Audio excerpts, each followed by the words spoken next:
Welcome back to Make More Love. I'm your host, Ellen Dorian.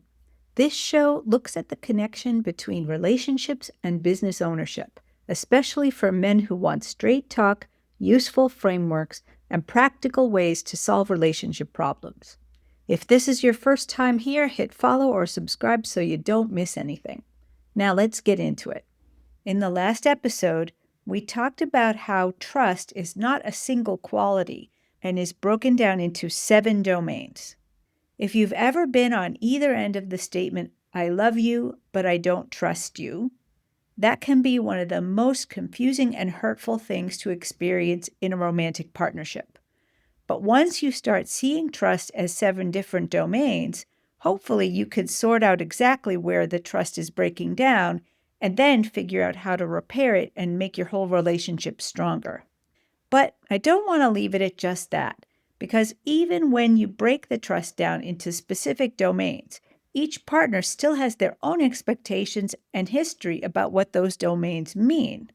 I've spent a lot of time researching people's commitments to long-term relationships. While physical intimacy and the practical advantages of sharing a life are certainly factors, I found that it's really about finding belonging and acceptance. We want our relationship to be the place where we can be 100% ourselves.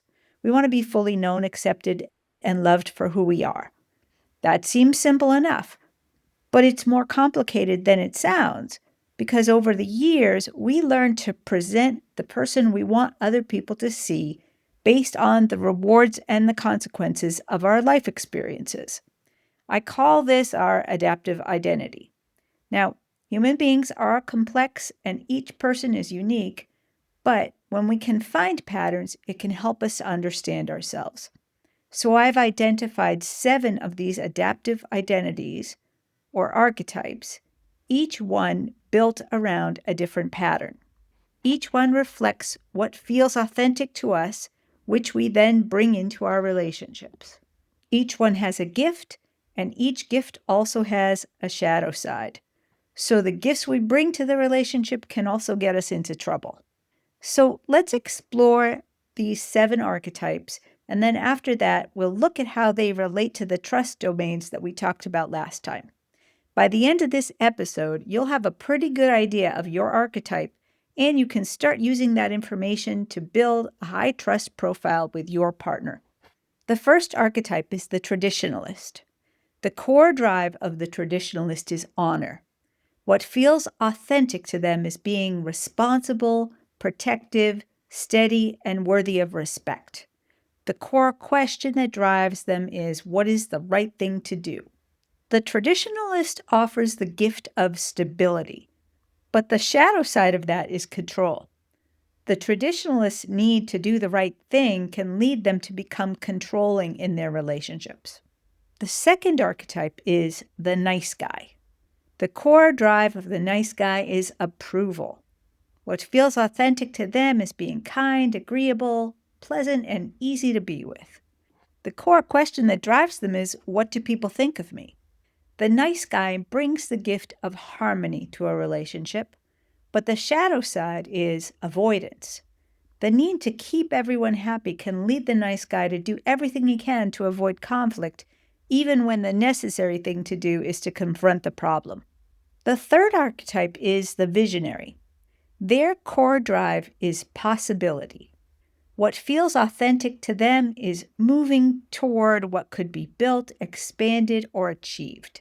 The core question that drives them is what is possible.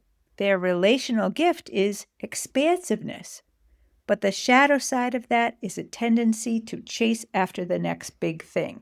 It's that shiny object syndrome, which means they can start a lot of things without finishing, or jump from one thing to the next without considering the ramifications. The fourth archetype is the engineer. Their core drive is logic. What feels authentic to them is understanding, solving, structuring, and making sense of complexity. The core question that drives them is, what is the answer? The gift they bring to a relationship is clarity.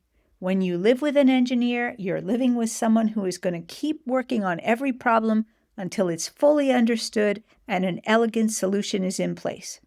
I live with an engineer, and I can say without doubt it's a beautiful thing. But the shadow side of the engineer is perfectionism, where nothing is ever good enough. This can lead to overcorrecting, over-explaining, or jumping to solving without asking if that's what's needed. Strangely enough, in my relationship, I'm the one who tends to do this, not my engineer husband. He's the one who checks in about what I need before he starts solving problems. I am working on that for myself. The fifth archetype is the artist. Their core drive is creativity. What feels authentic to them is expressing something original, meaningful, and uniquely personal. The core question that drives them is, what is something that only I can bring? Their gift is uniqueness, but the shadow side of that is obsession. And if you've ever lived with an artist, you know what I mean, because artists can be so driven to bring their vision to reality that they ignore the actual current reality. The sixth archetype is the lover. Their core drive is desire and being desired. What feels authentic to them is creating connection, attraction, affection, passion, and aliveness. The core question that drives them is, what do I desire? The relational gift they bring is intimate intensity, and nothing feels more exciting than that. But the shadow side is seduction.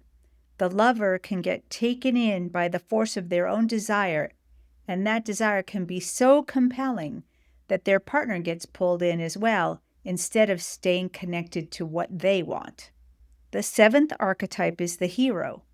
Their core drive is service. What feels authentic to them is helping others, stepping up, and being useful whenever they can. The core question that drives them is, what can I give? The gift they bring to a relationship is support. But the shadow side of that is self-sacrifice. It's that white knight syndrome, that need to be the rescuer, that sometimes leads the hero into sacrificing their own needs to the point where they're not able to be present in the relationship. Those are the 7 archetypes: the traditionalist, the nice guy, the visionary, the engineer, the artist, the lover, and the hero. You may have heard one of those that sounds a lot like you, or you may recognize yourself in more than one. The point is not to put yourself in a box. It's to observe the way your authentic self enters the relationship and how that way of being shapes your trust profile.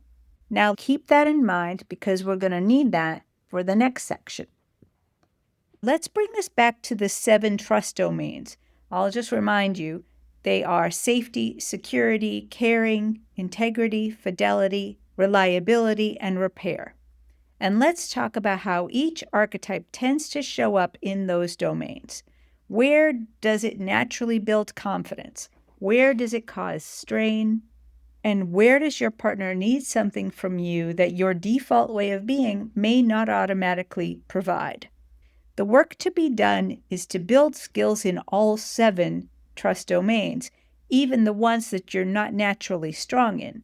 That doesn't mean you stop being yourself, but you may need some additional resources to get better at the domains that are most challenging for you. So let's look at which domains are likely strengths for each archetype and where the traps could be. By the way, I have a worksheet for you that covers everything we're talking about today. It's going to be in the show notes, or just hit me up with a DM and I'll send you a copy. As I share this next part, please keep in mind that we're talking about tendencies, not certainties.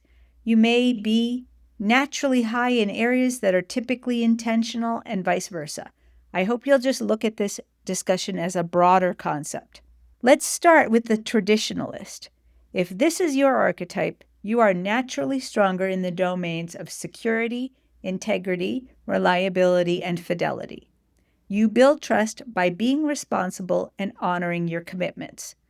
The domains that require more intentionality from you are safety, caring, and repair. You might be surprised to hear that safety is one of the areas that needs more intention, because the traditionalist sees themselves as a protector. But being a protector can go too far if that controlling shadow side starts to lean toward intimidation. Caring and repair can also require more intention because the traditionalist believes that they're giving their partner everything they need, and that belief can create blind spots, especially around emotion. How do you identify blind spots? If you're saying something like this, I'm doing everything I'm supposed to do to care for my partner and my family. What part of this don't they understand? You've found it. Instead of asking that question like a challenge, ask it like you want to know the answer. This is where I would focus your attention. Let's move on to the nice guy. If this is your archetype, your natural strengths are the domains of safety, caring, fidelity, and repair. You make your partner feel safe and taken care of because you want peace. You want people to feel good. And when something goes wrong, you're quick to try to make it right again. The domains that require more intentionality are security, integrity, and reliability. That need to keep everyone happy can lead you to avoid conflict, even if that means burying your own feelings or giving the impression that everything is fine when it's not. Your partner may start to wonder if they can even trust what you're telling them, or are you just trying not to upset them? So being intentional in this case means developing the skill of honesty. You don't have to be harsh, just say what's true for you. Then you can work together to attack the problem and not each other. Up next is the visionary. If this is your archetype, your natural strengths are in the domain of safety. Honestly, the visionary archetype is challenging to be in a relationship with because every big opportunity comes with a high level of uncertainty, and it requires dedication and attention that can take precedence over everything else, including your relationship. Now, this is not great news for those of us who are business owners and entrepreneurs, because a lot of us are visionary types. There's even a special circumstance for the visionary in terms of fidelity. Not because visionaries are more prone to having affairs, but because they are often accused of cheating on their marriage with their business. Here's the truth about being a visionary archetype in your relationship. If you want to build a high trust profile with your partner, you're going to have to be intentional about just about everything. Be intentional about caring and fidelity so your partner feels like they're as much a priority as your work is. Be intentional about reliability and repair because your follow-through says a whole lot more than any apologies that you might come up with later. Look, I understand how hard it is to live your life being intentional about everything in your relationship. That's exactly why I do this podcast. That's why I coach and help the clients I work with. It's what I'm committed to, and I've got 20 years worth of experience and resources to help you. So if you're struggling, please reach out and send me a message or book a relationship reset call. Now let's move on to the engineer archetype. You generally have a pretty solid trust profile in your relationship. Safety, security, integrity, fidelity, and reliability all come naturally to engineers. And that's because engineers are naturally intentional about a lot of things. That said, everyone has their challenges, and for engineers, those are in the domains of caring and repair. Caring requires more attention because emotions aren't always perfectly logical, and it can take some work to understand what's needed in emotionally charged situations. The other challenge is repair. It can be hard to say I was wrong when you spend so much time trying to make sure you're getting everything right. I'm not saying that engineers think that they're always right, but they do work very hard at being right. So when they miss, sometimes it takes a minute for them to figure that out. But in my experience, once they do, they'll put all their effort into repairing trust as quickly and thoroughly as they can. Now we come to the artist. If this is your archetype, you are naturally strongest in the domains of integrity, fidelity, and caring. That's because the artist feels deeply. You want to express something meaningful and uniquely personal. So these domains are a natural outgrowth of your creative spirit. The challenging domains for artists can be safety, security, and reliability. Because for the artist, money, financial security, and the practical needs of everyday life can feel less important than the creative work that you're doing. Your best path to a high trust profile in your relationship is to make sure that you and your partner are aligned in your priorities and have a common purpose to work toward together, even if you come at it from different directions. Be intentional about staying aligned, and you'll both have energy to devote to your life's work. All right, now let's talk about the lover archetype. Whenever I think about this archetype, I think of Gomez Adams. If this is your archetype, your natural strengths are in the domains of safety, security, caring, and repair. Lover archetypes understand that desire cannot flourish in the face of uncertainty, so they prioritize the things that eliminate that. Seduction, the shadow side of the lover, is particularly challenging because desire itself can be a consuming force. The need to feel desire and be desired is seductive in itself, so it's important to be intentional about where you're getting that need met. The thing about lovers is that they have a tendency to gravitate toward attractive qualities in others, which can sometimes look like they have a wandering eye. But the lover archetype in a strong relationship isn't prone to acting on those impulses. The eye might wander from time to time, but the rest of them stays where it belongs. So if you are the lover archetype, be intentional about integrity, fidelity, and reliability. All right, the last one is the hero. If this is your archetype, the trust domains that come most naturally are safety, caring, reliability, and repair. The domains that need intentionality from you are security, integrity, and fidelity. It might surprise you to hear that these domains are not the natural strengths of the hero. Yeah, I gotta say, heroes have really good PR. But here's what leads to trouble. Heroes are service-oriented. You can get to the point where you're doing so much for everyone else that you stop noticing your own needs, and then that can foster resentment. What can happen is that the hero blows off self-care, but then becomes self-indulgent. You might start looking for an escape from your self-imposed responsibilities, and that could show up in unhealthy habits like overspending or keeping secrets or even stepping out on the relationship.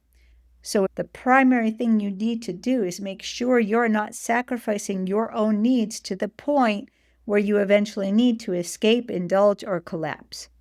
Integrity and fidelity are important, but balance is also key. You have to build a relationship where support goes both ways. This is how you make sure that your relationship is well-rounded. Okay, here are a couple of closing thoughts from these 2 episodes. Trust is not one thing. It's built through 7 domains that touch many parts of your relationship, and each partner brings their own history, expectations, strengths, and blind spots. When you understand the trust domains and you understand your own relationship archetype, you stop guessing where things are breaking down and start building trust through intention. Your gifts are real.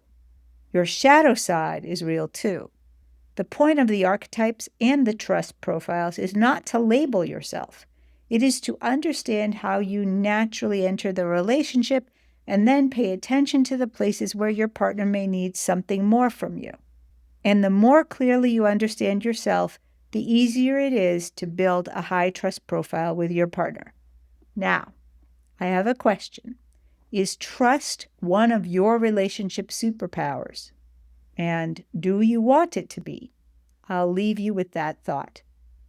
Don't forget to reach out for the High Trust Relationship Builder worksheet. The link for that is in the show notes, or send me a message and I'll get it to you. And hey, don't sleep on the relationship reset call either. That's quick, private, and free, and you get to work on something really important to you one-on-one with me. All right. I hope today's episode got you thinking. But there's really only so much we can do in an open forum like this.